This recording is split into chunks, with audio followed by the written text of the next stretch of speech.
Olá, eu sou Alfredo Marques e esse é o Seu da Hora que está começando. Confira os destaques da edição de hoje. Ministério Público Eleitoral instaura inquérito para apurar nomeações na Assembleia Legislativa do Ceará. Nepotismo, funcionários fantasma e a criação ilegal de funções comissionadas embalam a fraude à isonomia eleitoral. Tribunal Superior Eleitoral, por 6-1, desafia a ONU e rejeita a eleição de Lula.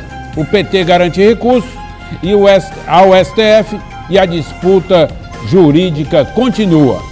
O presidenciável Jair Bolsonaro manda eleitores comer capim, ameaça fuzilar e banir petistas para a Venezuela. O da hora de hoje vem com o iluminado Roberto Pires, nobre advogado, uma das mentes mais brilhantes do nosso estado.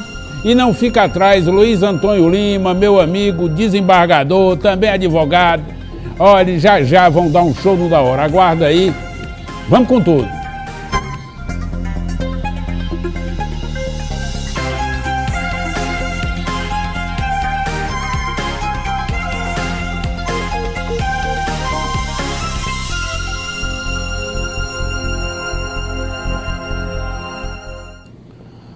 Vou iniciar o da hora de hoje mandando aqui os meus parabéns, aniversariante, minha amiga Ana Cláudia Alencar, colega advogada, esposa do meu amigo Vitor 32. Fica aí um abraço a ela, o pai dela, a família, todo mundo junto comemorando mais um aniversário da nobre causídica.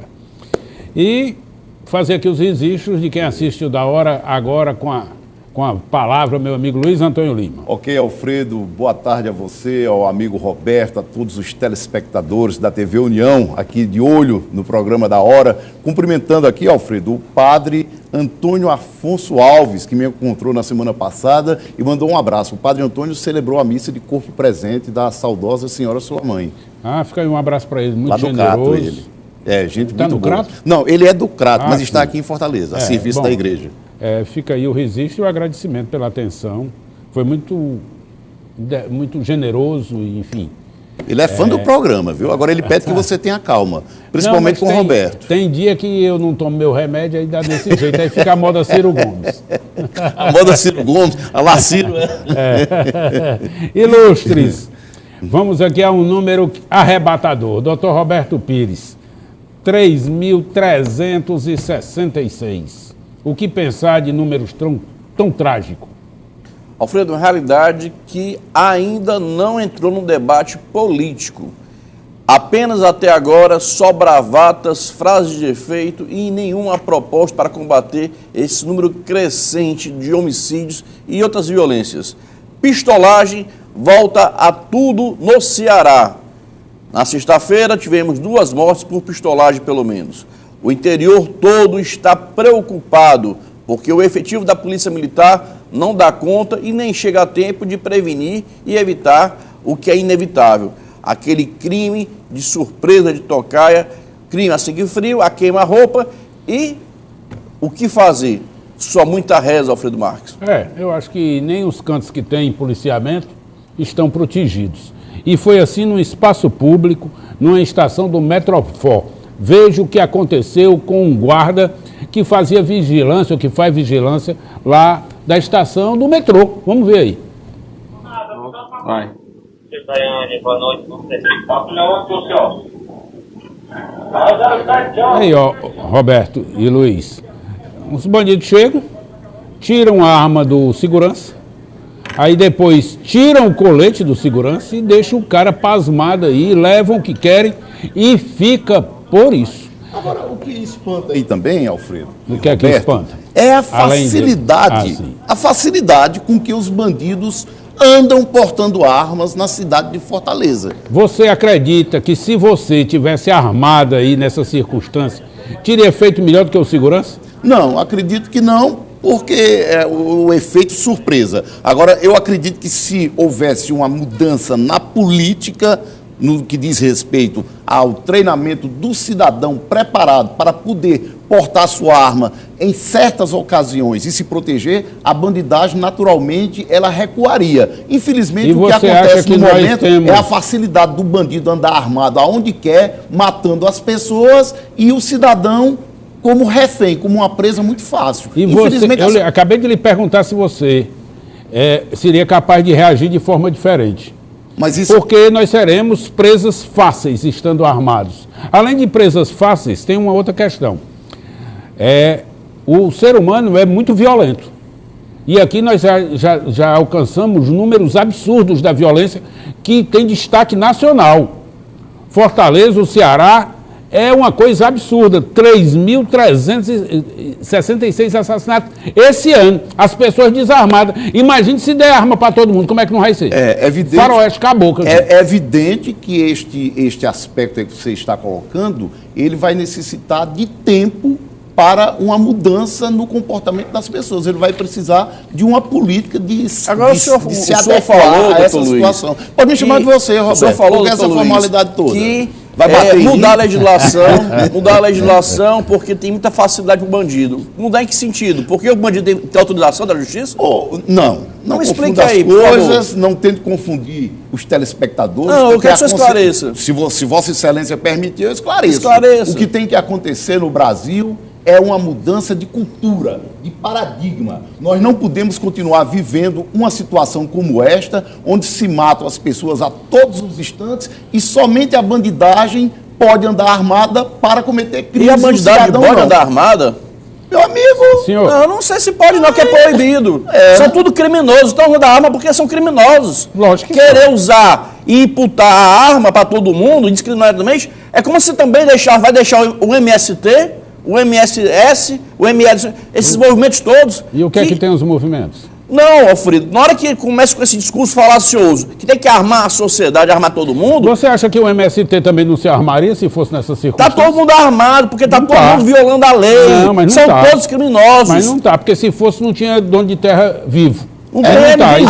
Agora, do jeito isso que está, falso, não está... A premissa é falsa. Do jeito que está, não está dando isso certo. Isso aí é criminalizar o movimento social, isso é outra história. Do jeito que está, não está dando certo. A sociedade... Vamos adiante, peraí, eu queria que a gente visse aqui um vídeo em que documenta um registro histórico, um momento que o Brasil passou para um candidato que tem estimulado aí o uso de arma por todo mundo, inclusive por senhoras que deviam andar na bolsa com a metralhadora, se possível. Vamos dar uma olhada aí. Bolsonaro assaltado no Rio. Bandidos levaram até sua arma. Mesmo armado, me senti indefeso. Uma imagem que está circulando nas redes sociais tem atraído a atenção dos fãs de Jair Bolsonaro. A publicação foi feita no perfil do político e presidenciável Ciro Gomes. Segundo a matéria de um jornal carioca de 1995, o capitão Jair Bolsonaro teria sido assaltado na zona norte do Rio de Janeiro. Os bandidos levaram a moto do, na época, deputado federal e sua pistola, uma Glock 380. Bolsonaro teria dito ao jornal que estranhou a frieza dos criminosos durante a ação e declarou: Bom, você viu aí mais do que um pretenso capitão mesmo aposentado, né? Pelo menos que sabe, pelo menos alega saber manusear arma. No entanto, foi roubado, levaram a moto dele, roubaram a arma dele. E nós não iríamos municiar os assaltantes por aí, agindo dessa maneira? Isso passa por um processo sério de mudança, de cultura, de comportamento, de treinamento. Agora, o que não pode é a sociedade continuar sendo refém da forma que está e a polícia sempre aconselhando, em caso de assalto, não reaja. Ora, se o cidadão não tem arma, como é que vai reagir? Vai ser uma presa fácil para o resto da vida. Se sem reagir já tem gente morrendo, imagine reagir. Então nós temos que encontrar a saída. E qual a saída? Pois é, a saída começa pela educação, evidente, pelos programas sociais, pela preparação da sociedade para viver em harmonia. Tudo menos arma. Pronto, está na cara. O remédio é esse, tudo menos arma. Senhor, vamos ver aqui um fato tristérrimo da vida tupiniquim aqui do Ceará. Delegado Romero Almeida, que tinha tentado suicídio, dando um tiro com a 22 na barriga, no bucho, agora foi afastado por exigir propina para liberar um carro que tinha sido apreendido, e o Ministério Público entendeu, ao formular a denúncia, que ele estava a extorquir o traficante dono do veículo que negociou com ele a devolução do carro e dos bens que tinham sido apreendidos pela polícia. É esse o cenário que nós vivemos, em que polícia é mancomunada com bandido, é gente do departamento antidroga vendendo droga para bandido, soltando bandido. Então, se a gente não olhar com outros olhares para o trabalho da polícia e saber que toda a cidade inteira tem droga circulando e que eles não encontram o traficante porque não querem, e a palavra que está facultada ao seu secretário de Araque, da Segurança Pública, tá? Dele dizer que ele não sabe onde é que vende droga no Ceará, porque se a gente sair aqui da televisão, eu nunca comprei cocaína, não. Mas eu lhe garanto que eu não ando 1 quilômetro para ter cocaína aqui. E não é possível que sejam estúpidos e estão vivendo no mundo da lua, esses policiais daqui que não sabem onde se vende droga aqui no Ceará. Para não prender ninguém. Só prende cabo de sandália havaiana e bicicleta. Isso aí não me interessa. Quero saber os que estão morando na primeira linha da beira-mar, olhando o mar. Não diz essa resposta, portanto, são coniventes com a prática de crime. Diga aí, governador em exercício, qualquer coisa, vê se a gente engole uma conversa fiada dessa. Bom. E mais uma vez é lamentável. Como é que eu vou ficar calmo? Diga aí, até do meu remédio antes de vir para cá. Olha aí, padre Afonso. Agora, Roberto, por favor, conclua. Você falar. Não, fale. Não, é mais uma situação que chama a atenção aqui na polícia, nas forças de segurança do estado do Ceará. Na semana passada, houve a exposição de um vídeo aqui de violência, de tortura por parte da polícia militar a um cidadão, a um jovem que estava preso e dominado em um terreno, inclusive sendo forçado a engolir uma substância líquida, né? Hoje nós temos aí a questão do delegado, onde ele virou réu, naturalmente, um processo, uma denúncia do Ministério Público, onde ele vai ter o direito ao contraditório e à ampla defesa. Mas como o colega Alfredo fala, e muito bem colocado, nós temos que lutar pela mudança destes paradigmas. Bom, fica garantida a palavra por Roberto Pires, não é bullying. Eu não posso falar não, Alfredo? Não, agora não, só no próximo bloco. Mas você comece. Vamos lá.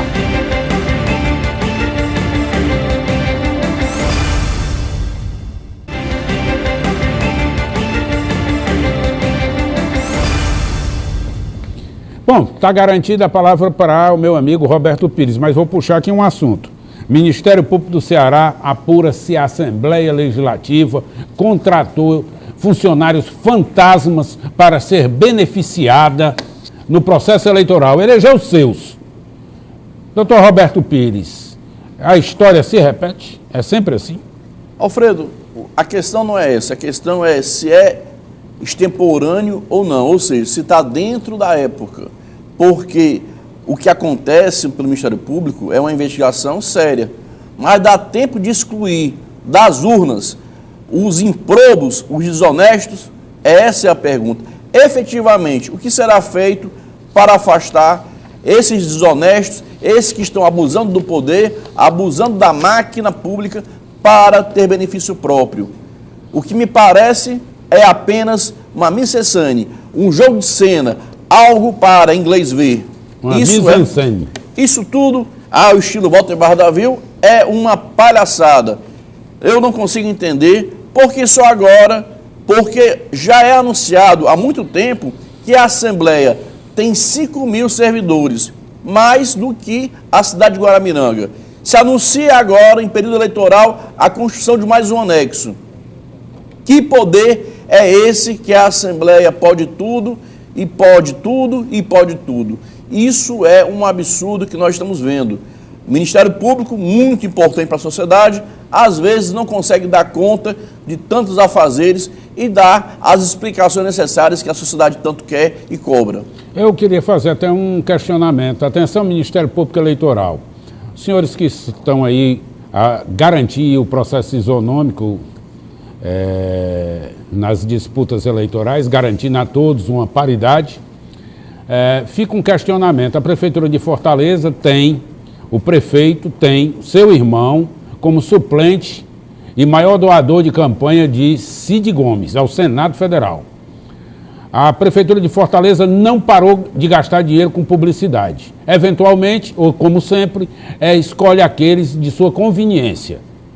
Não é hora de um Ministério Público estabelecer regras claras, transparentes, de uso do dinheiro público para fomentar e divulgar as ações do município e do Estado nas empresas de comunicação?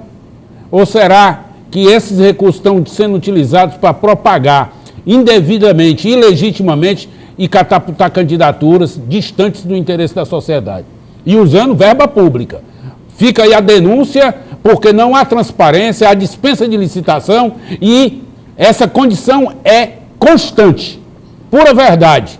Basta verificar os números aí e ver se não tem veículo que recebe 90% dos valores destinados às mídias, 90% nas mídias, por exemplo, de televisão.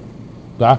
Compare as empresas aí e veja quem recebe todo o dinheiro aqui do Ceará e por que essa empresa agrada tanto, como é que o município agrada tanto uma empresa em detrimento de outras.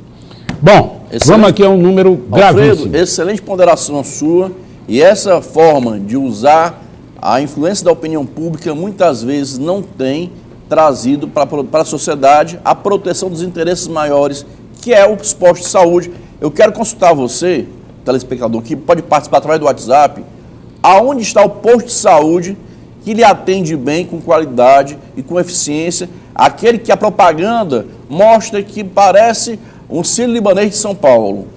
Eu quero que você mostre para nós termos o conhecimento da escola de saúde, se está reformada, pintada, com professores, com a merenda escolar de qualidade, porque o que o Alfredo está falando é justamente para você entender que aquelas emissoras que trazem a informação independente de bajulação são prejudicadas, e aquelas que batem palmas são amealhadas com o melhor e a maior fatia do bolo. E no final ainda tem direito a uma cereja. É verdade. Bom, nós tivemos uma cena trágica no Brasil. O Brasil e o mundo perdeu muito com o incêndio no Museu Nacional do Rio de Janeiro. O descaso é flagrante, patente na questão do incêndio. É uma crônica de uma morte anunciada. Isso já havia sendo reportado sucessivamente. Como a gente vê o descaso de tudo no país, não seria a cultura, a arte que iria prevalecer. Está aí, o museu incendiado, perdemos nossas referências históricas e um país que não tem nada na memória, agora vai ficar só o lixo.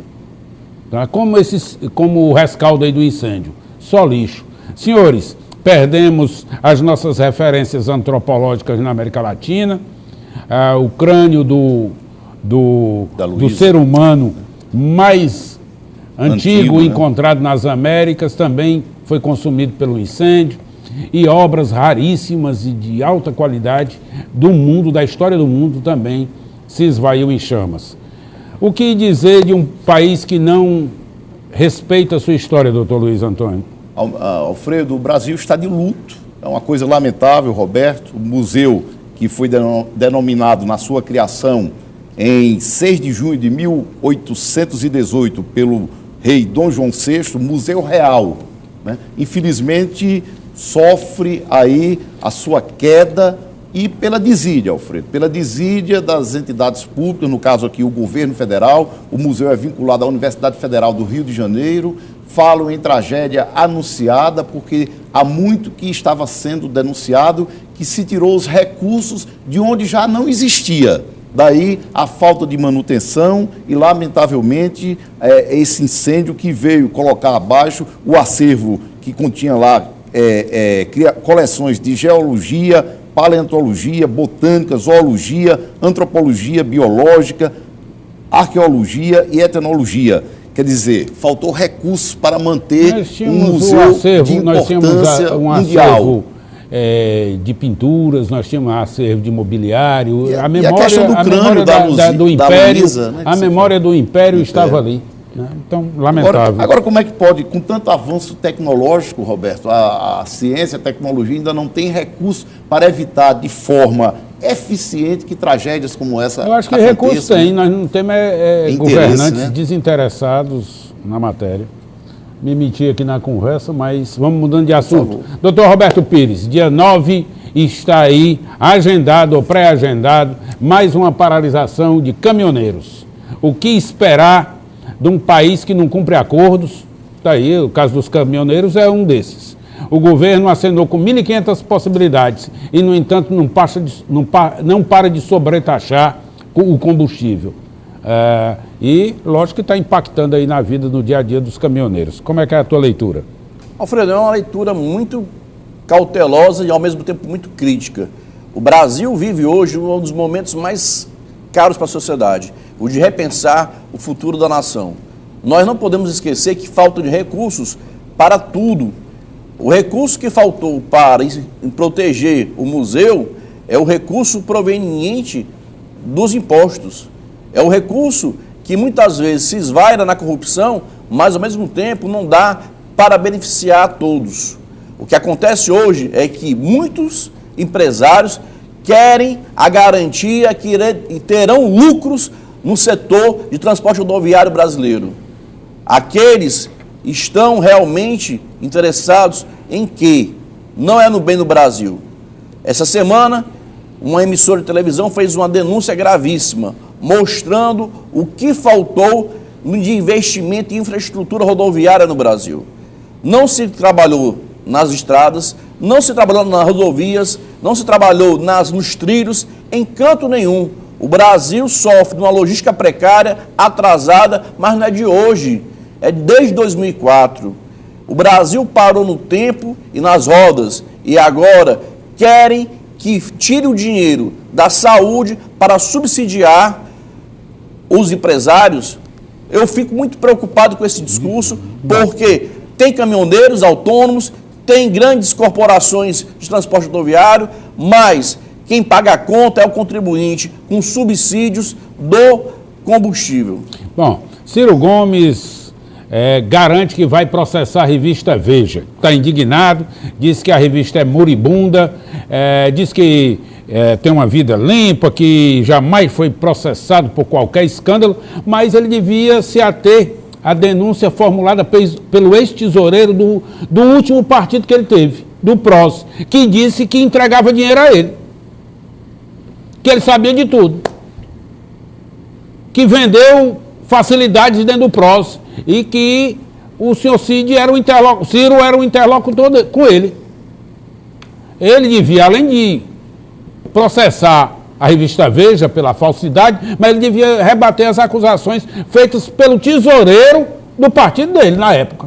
Alfredo, a maneira mais justa e equilibrada de o Brasil saber a verdade é Ciro Gomes processando a Veja. Ali caberá... Eu acho que ele devia processar era o denunciante, porque a Veja levou a matéria ao ar. Ele processe a Veja... E o denunciante. Alfredo, não é esclareça a denúncia, meu irmão. Não será porque é muito fácil chegar e dizer, eu vou processar e não trata do assunto. Não será a primeira vez que ele irá processar a Veja e das outras vezes ele perdeu. Perdeu porque a verdade foi anoticiada. Agora, ele foge de enfrentar o tema que é a denúncia para atacar quem denunciou, para atacar aquele que levou a você a informação. Eu, Alfredo, procurei no sábado e no domingo, ontem, a revista Veja para comprar. Encontrou? Não encontrei porque vendeu tudo. O cearense... Então imagina quem comprou. O cearense quer saber o que está se passando. Não é de hoje. As denúncias são graves. Denúncias essas que se repetem ano a ano. Está todo guardada ali na Barão de Estudos. Bom, vamos a um pequeno intervalo. Me desculpe interromper. Eu queria falar, Alfredo. Não, mas você está querendo falar Alfredo. Demais. Vamos a um pequeno intervalo, voltamos já já.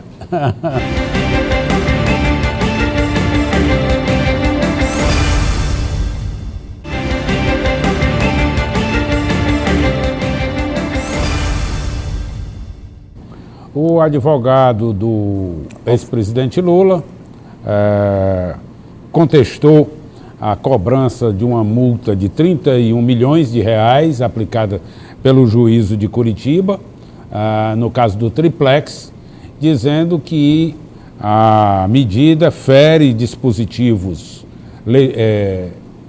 em lei, e eu vou consultar aqui o meu querido amigo expert em assuntos criminais, Dr. Luiz Antônio Lima, sobre a matéria, sobre o que argumenta Cristiano Zanin, advogado do Lula, dizendo que a multa imposta é ilegal, pelo menos nesse momento.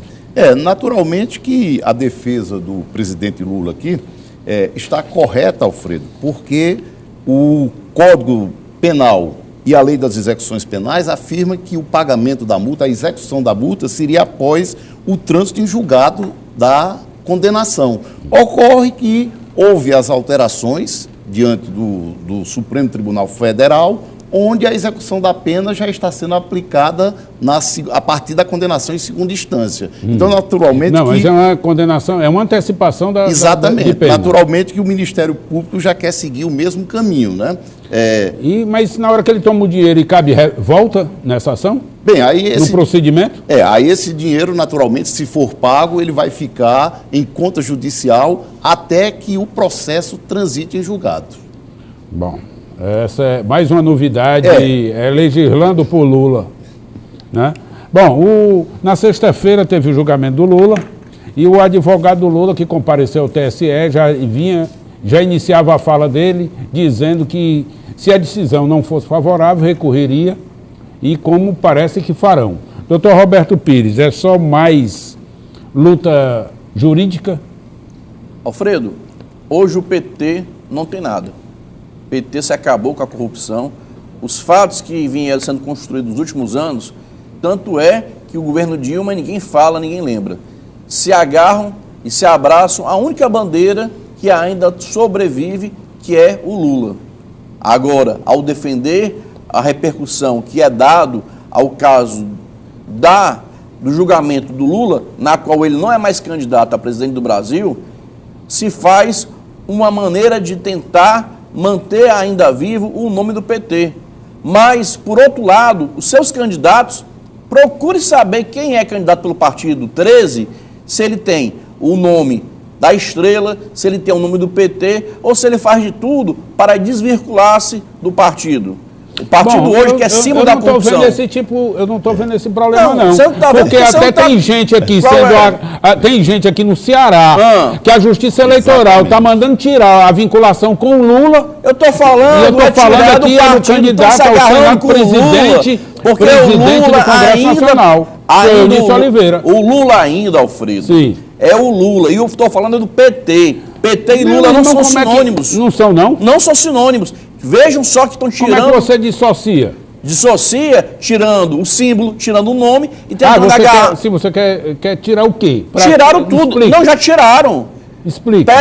Vamos pegar aqui as campanhas eleitorais dos candidatos pelo 13 e vejam que não tem mais nada do PT. Tiraram tudo. E aí alguns vêm com a falácia que o Lula disse, que o Lula falou. Rapaz, vamos pensar aqui. Olha, o Lula tinha tanta razão que ia ser preso, que gravou antecipadamente todos esses vídeos. Pesquisas eleitorais estão apontando, ou apontaram recentemente, que o Lula tem 65% dos votos no Ceará, contra Ciro Gomes com 15%. Olhe bem a diferença. Olha a distância. Eu não troco um pelo outro. Meu irmão, quem aqui está querendo trocar nada, não. Você que está... Aqui ninguém está misturando figurinha, não. Nós estamos tratando de outra coisa. Com um percentual de aceitação tão elevado e as pessoas sabendo onde ele está, todo mundo sabe que o Lula está preso, não é escondido, e como é que as pesquisas de opinião registram tamanha penetração do Lula? Alfredo, vamos aqui antes... A tal ponto que os candidatos de outros partidos querem bater foto usando a imagem do Lula. Alfredo, primeiro, está faltando dinheiro na campanha eleitoral. Segundo, se está faltando dinheiro, não tem pesquisas. Onde é que estão as pesquisas registradas no TSE? Não tem. Isso tudo para mim é uma falácia ou uma mentira. É tudo mentira. É tudo mentira. Você não acredita nas pesquisas? Que pesquisas? Me mostra as pesquisas registradas pelo Tribunal Superior Eleitoral. Vamos lá. Não tem essas pesquisas. Vamos, Roberto Pires está fazendo aqui só bravata. Não. Vamos para frente. Pois, telespectador, vá lá no site do Tribunal Superior Eleitoral e mostre cadê a pesquisa registrada. A pesquisa que eu estou me referindo foi uma pesquisa Ibope divulgada pelo Sistema Verdes Mares. Isso é divulgada, ela está registrada. Meu senhor, que é isso? Que pesquisa? Ou que você está no outro planeta? Porque tem sanções. Cadê a pesquisa? Eu tenho aqui ela debaixo do braço. Eu sou funcionário de Ibope. Ora, essas pesquisas. Eu vou procurar. Amanhã está a pesquisa. Ora, mas pode procurar. Amanhã está a pesquisa para ver se o Lula aparece. Se foi publicado de forma irregular, como você está está dizendo. Aí, atenção, Verdes Mares, atenção, TRE. Olha aí, vamos processar Ibope, Verdes Mares, tudo mais. É porque é crime eleitoral. É crime eleitoral, pronto. Bora. Mas que conversa. Pra frente. Essa pesquisa Ibope não tem valor nenhum, inclusive, Alfredo. Só lembrando, para quem está esquecido, que botaram lá na pesquisa para senador sem colocar o nome de certos candidatos. Sim, então não tem valor nenhum para mim essa pesquisa. Então a pesquisa aí existe. A pesquisa você para está o governo e para o Ceará. considerando é o critério da pesquisa. Legal, a pesquisa existe. Então, pelo menos ele lembrou-se agora. Eu lembrei que a pesquisa, mas essa pesquisa tem 65%. Com essa besta não vamos não, porque o tempo ruge, como diz o outro, né? Ruge. Bom, o ministro Edson Fachin foi o voto discrepante no TSE. Foi 6-1, ele foi o 1. Fachin, vocês assistiram o julgamento? Em parte. O senhor assistiu, doutor Roberto Pires, ou perdeu o filme dantesco? Não assisti, era muito extenso. Bom, pois eu até onde aguentei, vi. E o voto do Fachin, ele abre a divergência, foi logo após o voto do relator Luiz Roberto Barroso, e ao abrir a divergência justifica o porquê diverge, ou porquê divergiria dos colegas, né? E o fundamento feito era dizendo que o Brasil não respeitasse aquilo, não respeitaria nenhum acordo internacional que tivesse feito. Ele se referindo à ONU. Ele se referindo à ONU. Senhores, o Brasil, signatário de um acordo que o governo brasileiro reconhece a soberania da ONU no caso específico, ao fazer 3 defesas nesse processo. Como é que se diz que isso não existe? Há controvérsias. Qual é a controvérsia? Primeiro, a decisão da ONU é uma decisão da comissão. Né? Esse é o primeiro aspecto. O segundo aspecto é que a legislação brasileira ela foi cumprida nos procedimentos que estão sendo questionados. E, taxativamente, ela não tem uma definição do recurso que foi interposto. Lógico que nós podemos tirar o chapéu para a defesa do presidente Lula, que está dentro dos parâmetros legais, recorrendo em todos os aspectos. Agora, o difícil está sendo mostrar aonde está a ilegalidade. Daí o resultado que os senhores estão vendo. Bom, doutor Roberto Pires. Alfredo Marques, eu tenho um posicionamento muito firme em relação a isso. Eu penso que o que vale ao colegiado, o voto divergente do Fachin é um voto que merece respeito, mas não é um voto que deve ser o soberano. O soberano é o colegiado, afastando daí o Lula. Lula, que jamais teve quem acreditasse que ele chegaria a esse fim. Um fim de um presidente hoje considerado corrupto por uma nação. Há quem defenda, há os correligionários. Sim. Mas a população precisa entender que hoje Lula é um presidiário, está preso, e é impossível ele, de dentro de um presídio, ou não, se considerar que no Paulo Sarazate, no Olavo Oliveira, estão dando ordens por cartinha, por celular, aí eu vou entender que é verdade. Mas querer que um Brasil seja comandado de dentro do presídio é querer o pior para o Brasil. Bom, nós voltamos à discussão da superficialidade. O que eu queria discutir era o fundamento da decisão do voto do Fachin. Mas o fundamento não foi com base na lei da ficha dupla? Não, aí nós voltamos para outra história. Aí é que nos remete ao fundamento da decisão do TSE. No próprio voto do Fachin, o Fachin diz o seguinte: olha, eu entendo que o Lula é ficha suja. E ele começa assim. Está dizendo que considerava o Lula ficha suja. E daí ele incorria nas restrições que o TSE impunha, ou estava impondo. Certo. Ok? Mas criavam excepcionalidade em razão da determinação liminar da ONU, cautelar das Nações Unidas. Quer dizer, ele foi buscar fora do Brasil. Meu irmão, nós somos signatários de um acordo internacional. Ou se o senhor respeita ou se o senhor respeita. Não. Claro que sim. Para o caso específico? Claro que sim. O senhor Lula, há 2 anos atrás, interpôs uma ação nas Nações Unidas, dizendo que estava sendo prejudicado seu direito de defesa há 2 anos. E o ministro Fachin pontua a excepcionalidade do caso. Alfredo, Olha, Vamos aqui nós somos advogados, nós não somos bodegueiros não, rapaz. Vamos nos lembrar, peraí, só um minuto. Vamos nos lembrar que nós estamos tentando discutir para que a pessoa que está em casa, à luz do direito, compreenda o que é que está acontecendo e não sem bravata. O que falou a Rosa Weber? Vamos ver o que falou a Rosa Weber. Pronto, Rosa Weber falou que não foi homologado pelo Brasil num desses tratados. Exatamente. Então, se não foi homologado, não vale. Muito agora, bem. querer dizer que de 6-1 só um tem razão, Alfredo, é forçação de barra. Pois é. Vamos imaginar o seguinte, o Brasil subscreveu. Aonde que subscreveu o Brasil que não foi aprovou na Câmara e no Senado Federal, tá certo? Aprovou, li aqui. Então a Rosa Weber mentiu para o plenário. Li aqui, a Rosa Weber mentiu. Oliveira disse isso, eu li aqui no programa. Li aqui no programa. O que o Eunício Oliveira fala, o governo brasileiro, política. em três oportunidades, faz defesa, reconhecendo como órgão judicante as Nações Unidas, senhores. E aí, isso não é reconhecimento, não? O primeiro pronunciamento seria o quê? O foro é inadequado, portanto, se arquive o feito e nunca apresentar defesa. Olha, nós somos advogados, porque onde é que já se viu isso? Aonde é que a ONU é órgão judicante para poder influenciar? Então, aí o senhor agora já está querendo desconstituir a ONU como foro judicante, como tem cortes internacionais no mundo. Por exemplo, no caso do Irã, Iraque, Estados membros da Comunidade Europeia submetem suas decisões à Suprema Corte da Europa. Não é certo? E aí, reforma decisões dos estados individuais. Alfredo, um dos argumentos que eu vi do ministro relator foi que a ONU ela não apontou especificamente onde foi que houve o descumprimento da lei, aonde os direitos do presidente foram violados. E, inclusive, é o seguinte, essa decisão foi sem ouvir o governo brasileiro. Bom, a decisão foi liminar.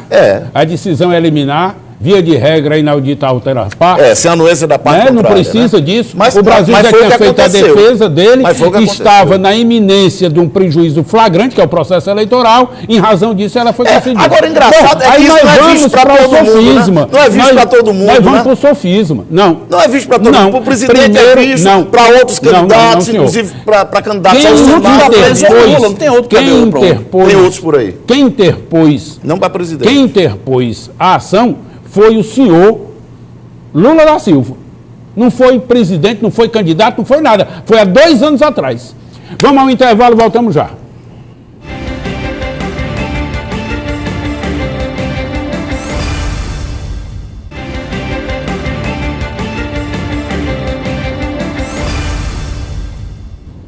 Estamos de volta, senhores. A campanha eleitoral só está começando no rádio e na TV. E nós já tivemos aí muitas escaramuças, né? E as contradições ficam exacerbadas nesse momento, porque na hora de cabular o voto, você vem ter que expor as contradições do adversário. Pois vamos ver aí, aqui recorreu Geraldo Alckmin, que valeu-se de uma peça britânica de combate ao armamento e plagiou a empresa inglesa de publicidade e fez aí uma matéria criticando o senhor Jair Bolsonaro. Confira aí as imagens.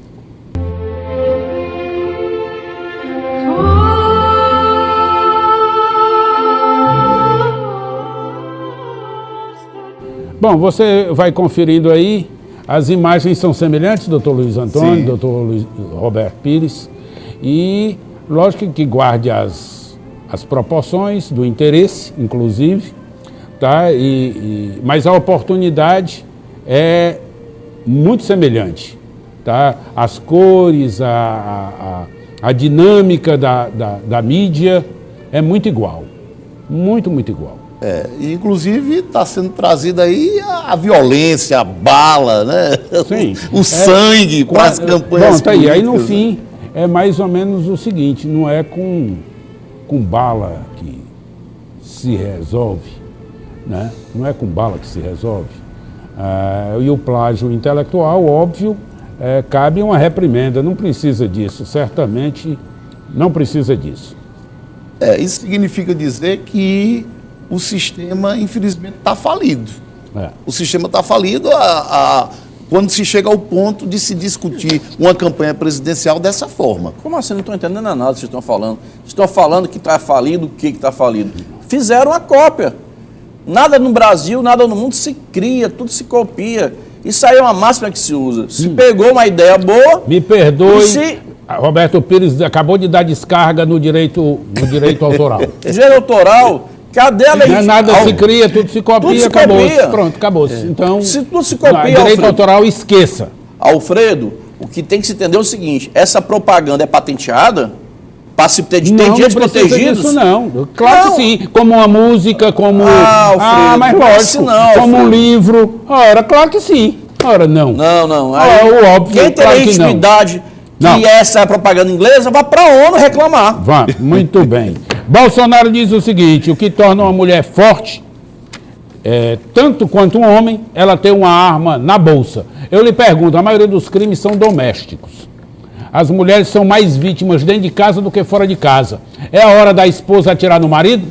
Doutor Luiz Antônio. Não, de maneira nenhuma, não é hora de acontecer isso. Como não? Não. Estão pregando aí que a Não. mulher anda com revólver dentro da bolsa. Por quê? Porque a mulher tem que ser Aí igual é ao homem. outra coisa. A mulher vítima de violência é dentro de casa. Doutor Roberto Pires. Alfredo, agora você apertou o Luiz Antônio, que ele ficou sem resposta. Não, porque ele é defensor de negócio do povo andar armado, por isso que eu estou E perguntando agora, a ele. doutor Luiz Antônio? Sim, eu sou defensor do povo andar armado dentro da legalidade. Eu estou falando dentro da legalidade mesmo.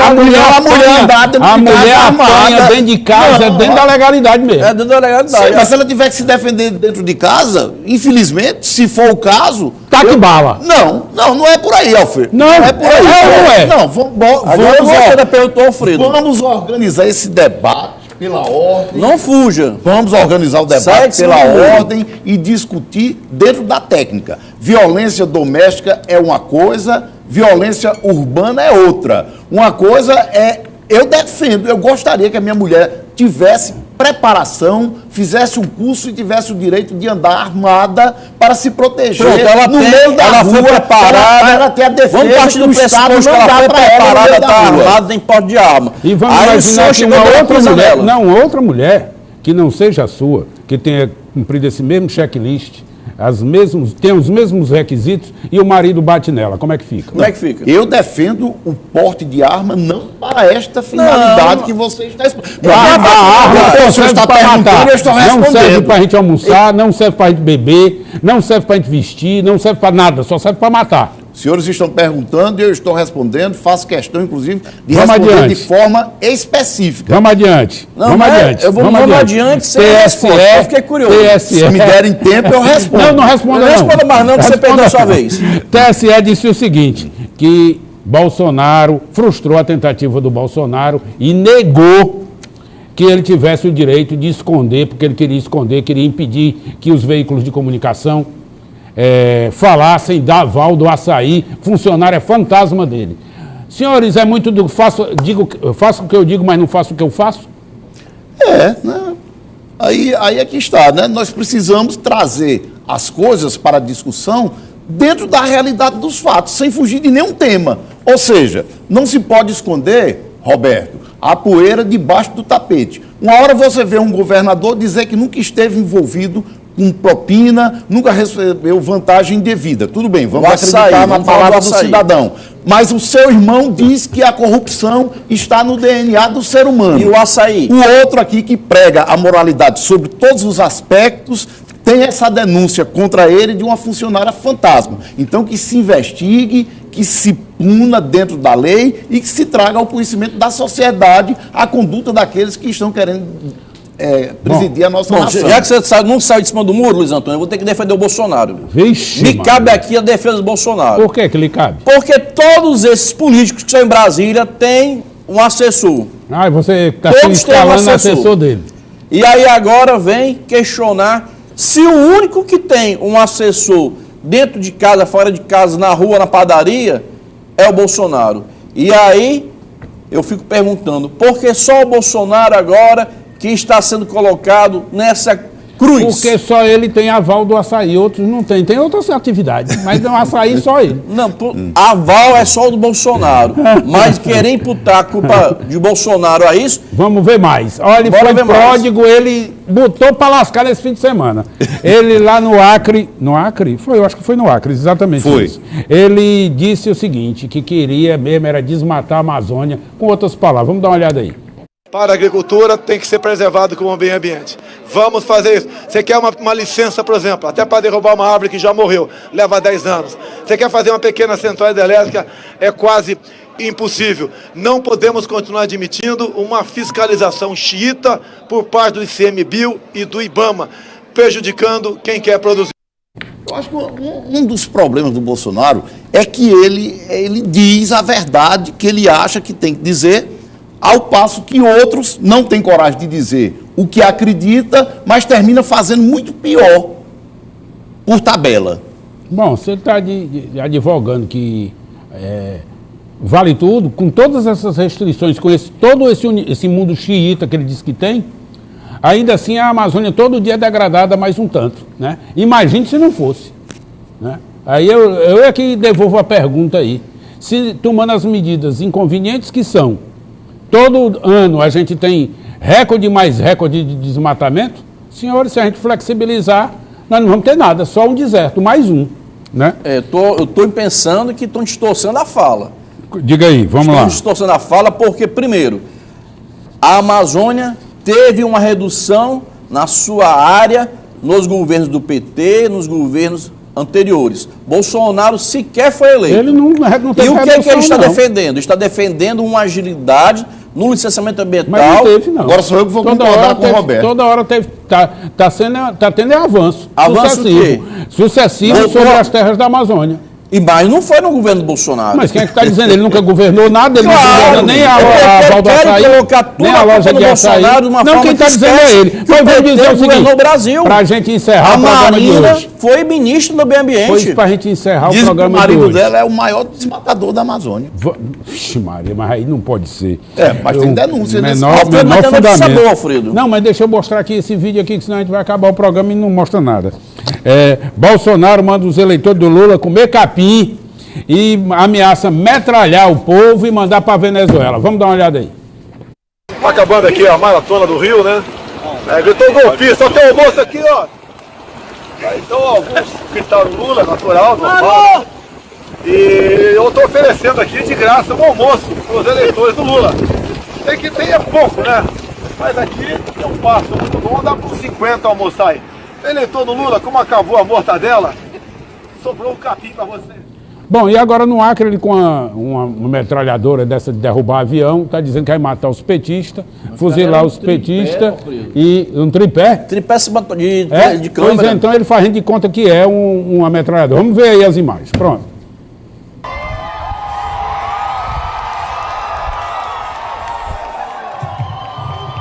Vamos fuzilar a petralhada aqui do Acre, hein? Vou botar esses picareta pra correr do Acre. Já que eles gostam tanto da Venezuela, essa turma tem que ir pra lá. Só que lá não tem nem mortadela, hein, galera? Vão ter que comer a capim mesmo, hein? Bom, estamos já em vias de terminar aqui. Ele só falou dos picaretas, botar pra fora os picaretas. Ah, sim, senhor. Ele não falou dos... Depois leia a matéria inteira. Não, aqui o vídeo que você mostrou... E aí leia a matéria inteira, porque a matéria se refere aos petistas. Ah. Tá certo? E se gostam tanto da Venezuela que vão para lá. É lamentável que o nível da campanha presidencial tenha chegado a essa esse barbárie ponto logo no início. Pois é uma loucura isso. E você quer que eles comam capim aqui? Não, eu quero que se eleve o nível da campanha Muito a presidente bem. do Brasil. Senhores, vamos ficando por aqui. Quero falar, Alfredo. Não tem mais jeito. Forte abraço. E você vai ficar agora com um programa de horrores aí. Um programa eleitoral triste demais. Olha o nível.